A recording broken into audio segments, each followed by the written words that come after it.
Hi, everybody. For those of you who don't know me, I'm Michael Ben, and I'm the father of the bride.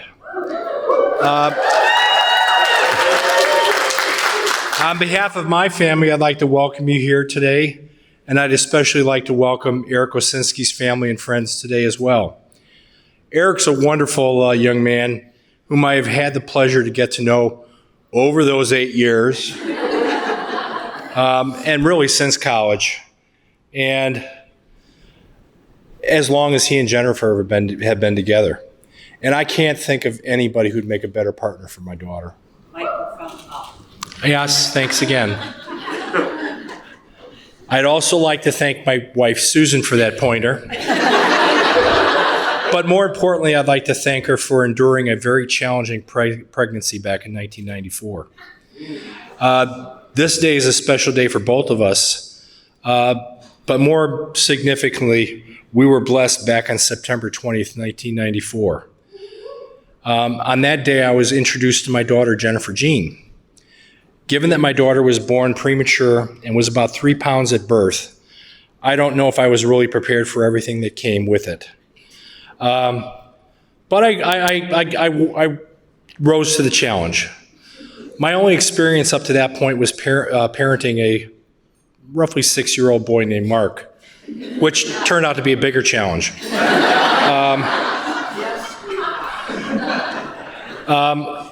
Mark was a boy, and given I was born a boy, I felt that I had some familiarity with the topic.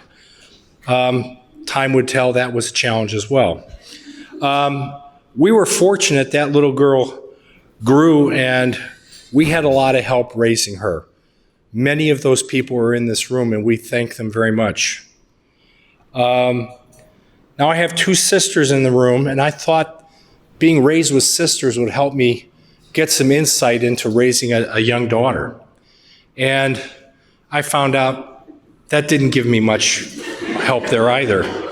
I'd really like to thank my sister Lori and my sister Mary for being here tonight. I don't mean to embarrass them, but they were very helpful in many other ways in what I had to do to raise my daughter. But as my daughter grew, I got some different experiences I never expected I would have. Being raised a boy, I never knew about all the things that I would have to learn raising a daughter. I didn't know about shopping for women's clothing. I didn't know about shopping for feminine products. At least I had some experience with shopping for things for my wife, but not quite the same way. And I did help give my daughter some lessons on how to drive. That was all experiences we did together. And I had friends that had all boys, and they would frequently have situations with their sons, but they would never take phone calls like I would get from my daughter. And they would frequently laugh at me when I'd get a phone call. "It's got to be Jennifer." And I would sit there and say, "Hi, Jenny, what's up? What can I do to help you?" And they would laugh at me. And I would always... Yes, we did. And I would always look at it from the standpoint that she needed me, otherwise she wouldn't call me. And that's pretty much true with both of my children. I always had a rule. If they needed me, I always told them, "Call me and I'll be there." And I worked very hard to try and make that point to both of them. And to this day, that's something I've always made sure to let them both know. So I don't know if I'm a really good parent with both a boy and a girl. I've tried to be that way over time. But let me try and wrap this up before I get too far in.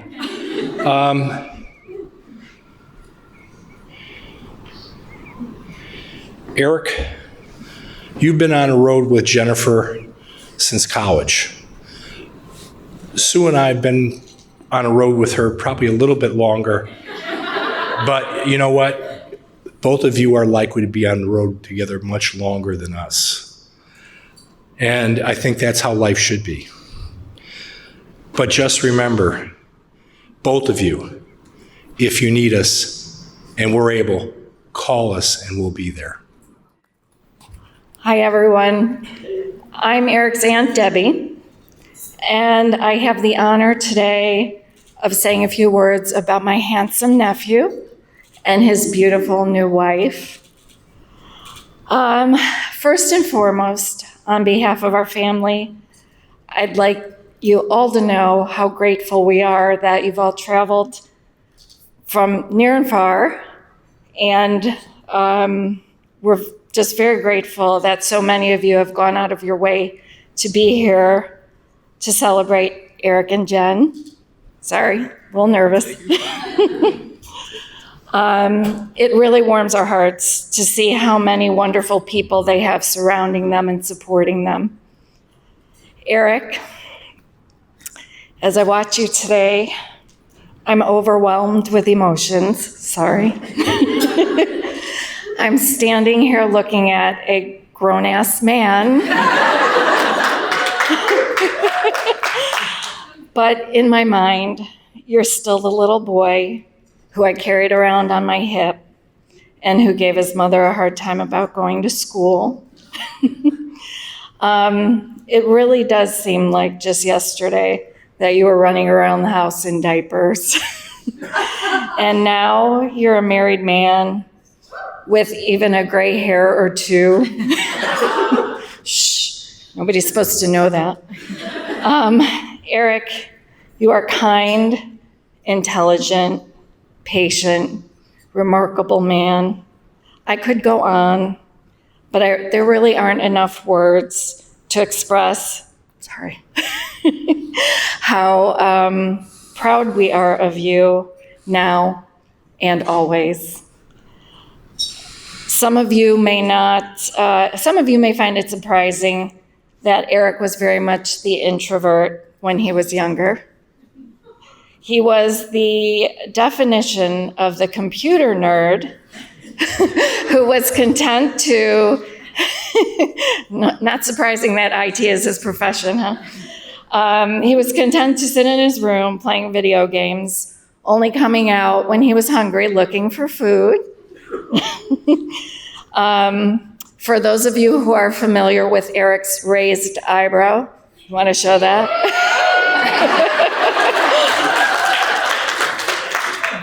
That eyebrow didn't always have the same swagger it has today.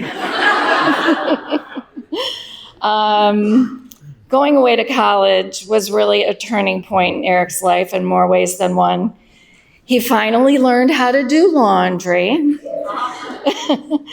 And he made some lifelong friends, some of whom are here today, and began the path to a successful career. And most importantly, he met the woman who would become the love of his life. Jen, although Eric never officially asked you to be his girlfriend, we're happy that you hung in there. In addition to bringing so much love and happiness into Eric's life, you have broadened his horizons in so many ways. Never in a million years did we think we'd see Eric eating sushi or talk about traveling the world. And you stuck in there even after meeting all of us. I remember when Eric was the two of you first started dating. We asked Eric repeatedly when we would have the opportunity to meet you, and he kept putting it off and putting it off, not because he was afraid that we wouldn't like you, but he was afraid that you would meet us and go running for the hills. But you fit right in with our crazy group. I hope that's not insulting you by saying You've felt like a part of our family from the very beginning, and we're ecstatic that it's now official.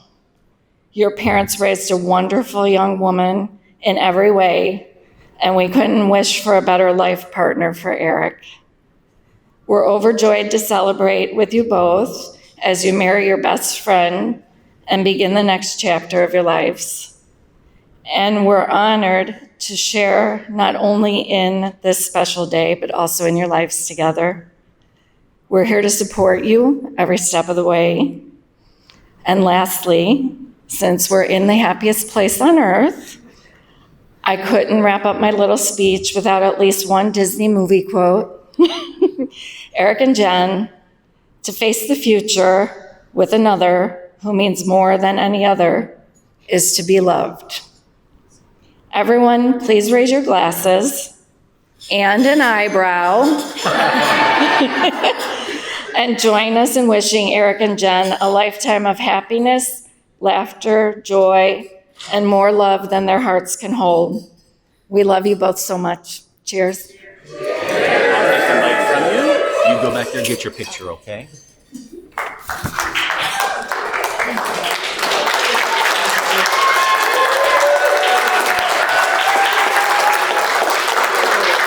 All right, thank you, Debbie. Next up is Jocelyn.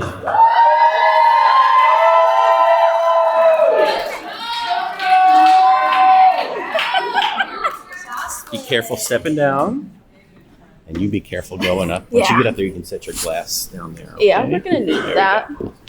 Alrighty. Welcome up front. Hey.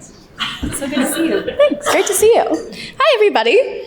I'm going to make this a little short because I'm trying not to cry. So sorry in advance. But just wanted to first off by saying thank you all for making it out. Jen has been dreaming of a Disney wedding since I've met her, so I'm super glad it's finally coming true, especially with the man of her dreams. And I guess as a quick intro for anyone that doesn't know me, I am Jocelyn. I am her maid of honor and also her best friend for the last 16 years and counting, which is crazy to think about. And I usually hate public speaking, so not sure how I ended up here, but when the two asked me to do this, I was like, sure, thanks.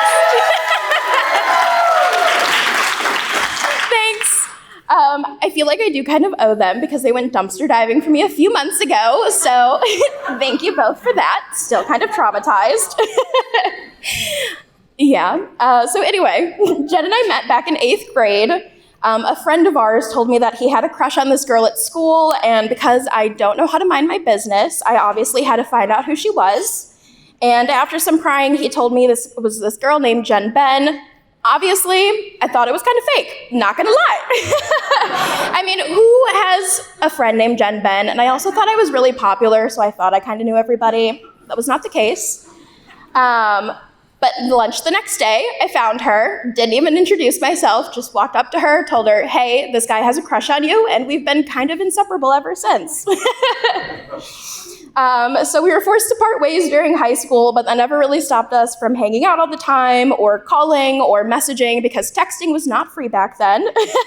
And you all know how Jen loves to talk.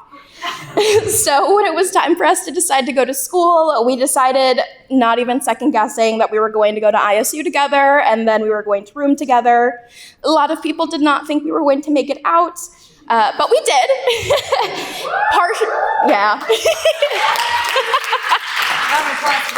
Yeah, round of applause for that. I will say it was mostly because we thought our dorm was haunted and not the building. I will specifically say it was our dorm. So, a couple years after we went to ISU, we met Eric during our junior year. The first time I found out about him, Jen was telling me as we were getting ready for some party about this cute guy she met, but she thought he was just too nice.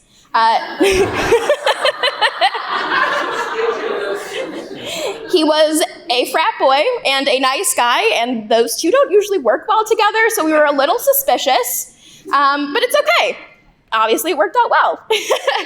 So in case you guys haven't already noticed, I don't know how to mind my business, and so when Jen was not willing to introduce us, I made it my mission to do it my own. So we had mutual friends, and one time during Halloween, a friend pointed at this guy dressed as a captain across the room.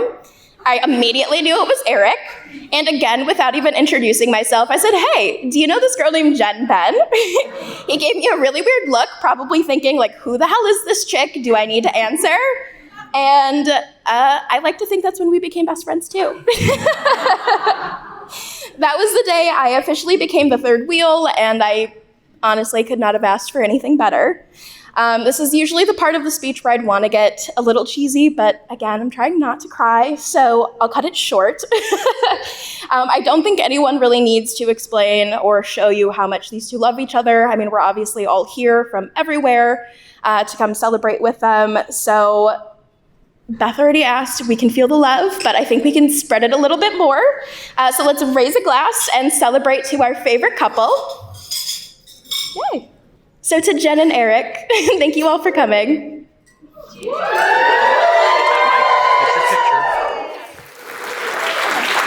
Next up is Mark.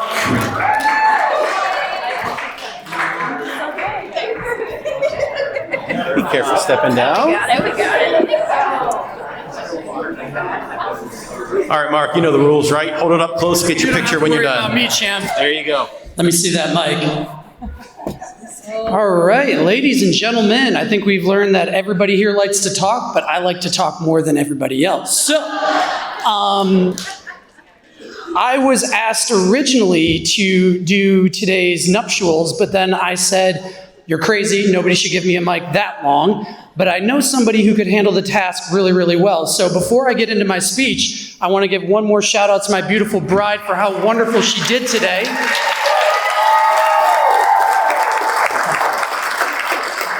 There's going to be themes here. There's going to be themes. We like talking. So the other thing that I want to go ahead and take an opportunity is just to thank all of you for being here. I know some traveled near and far, but at the end of the day, Jen and Eric love you guys so much, and seeing all of your faces is just a magical thing to see in the magic place on earth known as Disney. So congrats to all of you for making it here today. If you can make it past partying with me one more night, you guys can really earn your keep here. But we'll get to that a little bit later. On to the main event, Jen and Eric. So when I think about Jennifer, my baby sister, I think about the time when I was 6 years old and I asked for a puppy for my birthday, and then 6 months later, or 8 months later, I got Jennifer instead. To my dismay, no puppy, but I did end up getting what I'm gonna ultimately say is probably one of the best presents I ever got in my life. They do say that when you get a sister, you become a little bit maybe nicer. You become a little bit more understanding. But more importantly, you get just way more annoyed by all the other things that my dad talked about. So I won't go into details there. But what I will say is that Jen and I, we are about 6.5 years apart. But for most of our life, at least growing up, we didn't hang out a lot. All she was basically asked to rub my best friend Justin's feet all the time. So Eric, keep that in mind. She can rub feet pretty well. But we got a little bit older, and as Jen got out of school and decided to move to Chicago, she had a crazy older brother that was already there to show her a good time. So through those years, I got to know Jennifer as the grown woman that she is today. And I can tell you right now, there has never been a more proud or more privileged thing than I've been able to do than being your older brother. Everybody always is like, Mark, that's your sister? What the heck? You're the crazy one. She's like younger and she's just way more mature than you. I will not argue with that statement. So, but it's honestly been one of those things, Jen. You've grown into a lovely young woman. You've grown into someone that can hold their ground in anything.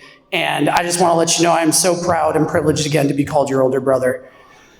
Another thing that I really enjoyed was being your protector. So that moves me to you, buddy. Jen never really brought boys around. She was more of a girl's girl. She was a cheerleader, there was all these things. Again, didn't really spend a whole lot of time, but there was a point where she was getting ready to graduate from college and she says, hey, I've met this guy. I want you to meet him. And I go, what, you're waiting until the last time you're going to be in college and all of a sudden you met this guy? So I was like, all right, I'll come up to ISU and I'll meet him. So I meet Eric, thinking that I was going to be, the hard honcho older brother trying to intimidate. And quickly I realized I don't need to intimidate this guy at all. He's just really quiet. But the more I got to know Eric and the longer and more time that I got to spend with him, I realized that his less words was not necessarily because he was quiet, but because he was always thinking about the right thing to say. He was always thinking about the right thing to do. And when you think about an older brother with someone that's trying to go after their younger sister, you're like, I like that. I like that guy. We don't have to play hard ass with him. So thank you, Eric, for not making me have to do that. But more and more time passed by. Jen and Eric became Jen and Eric. They started coming to all of our parties. They started becoming friends with our friends. And then all of a sudden they're on trips with us. We're going on vacations. It's no longer this 6.5 or 7 year age gap. It really, you two have become part of our friend group, obviously part of our lives, whether I like to keep it that way or not. But it's been absolutely wonderful seeing you two grow up, grow together, and I honestly don't think of a better coupling. So with that being said, I will not waste any more time and any more drinks. So let's go ahead and raise those things up. And let's go ahead and have a cheers to a lifetime of happiness. Make her happy or I will kill you. And cheers to Jen and Eric, guys. Let's go.